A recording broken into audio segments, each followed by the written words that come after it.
नमस्कार। आप सभी का स्वागत है आज के पहले कार्यक्रम में।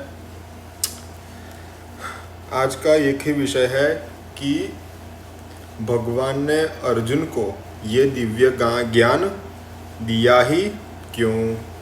तो इसका एक ही समाधान है और इसका एक ही तत्व है जो अध्याय 2 और श्लोक 7 में प्रकट होता है। उसका एक तत्व है शिष्य और दूसरा तत्व है प्रपन्नम।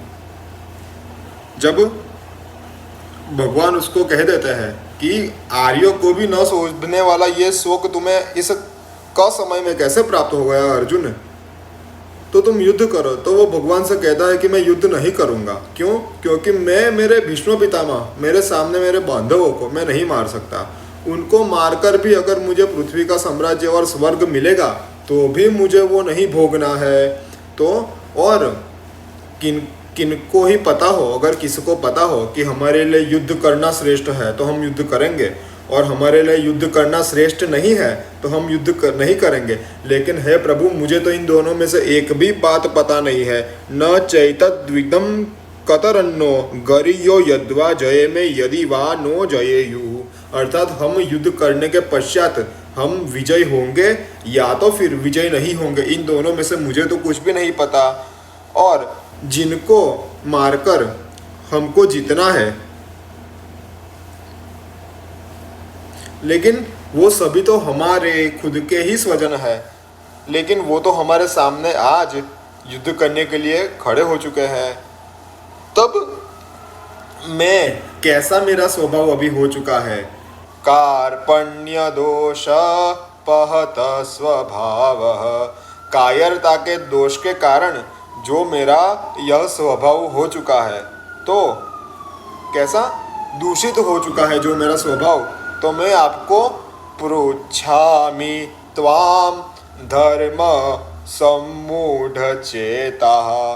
तो मैं संपूर्ण रूप से धर्म को न जानते हुए, धर्म सम्मूढ़ मूढ़ भाव प्राप्त करते हुए धर्म में मैं आपसे पूछता हूँ। तो क्या पूछता हूँ कि यत श्रेयः सन्निश्चयं करु।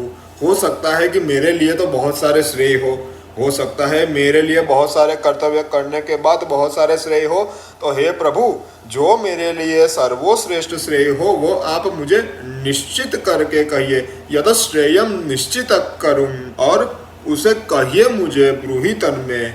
अब क्यों मुझे कहिए? अगर भगवान है तो भगवान अर्जुन से कहेंगे और हमसे नहीं कहेंगे, तब तो दोष लग जाएगा उन पर। तो नहीं लगेगा। क्यों?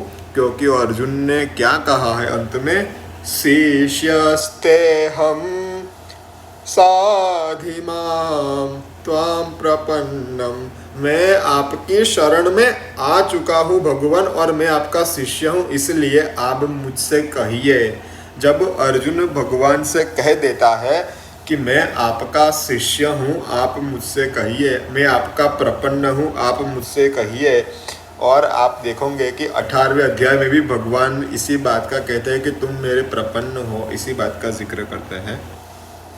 और उसके बाद वो कहता है कि पृथ्वी पर शत्रु न हो और समृद्ध राज्य मिलेगा, और अगर देवताओं का आधिपत्य भी मिलेगा तो भी ये इस वक्त अगर वो सब भी मुझे अगर प्राप्त होने वाला होगा, अर्थात मैं जीतकर पृथ्वी का साम्राज्य प्राप्त करूंगा, अथवा तो मैं मृत्यु प्राप्त कर स्वर्ग में चला जाऊंगा। लेकिन हे प्रभु, मैं इस वक्त क्या करूं? क्योंकि ये जो सामने मेरे युद्ध की परिस्थिति उत्पन्न हो चुकी है, उसको मेरी इंद्रियां जो ग्रहण करती है, उसके कारण मैं पूरा सूख गया हूं। मैं नहीं जानता कि इस शोक से बाहर निकलने का मेरे पास क्या उपाय है। तब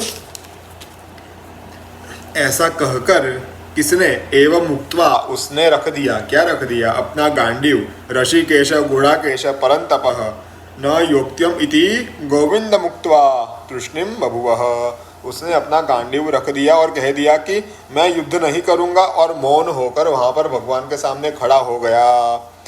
तब भगवान ने उसको दोनों सेनाओं के बीच में ऐसा करता हुआ देखा, और भगवान ने उसको जो ज्ञान दिया वो हम कल देखेंगे।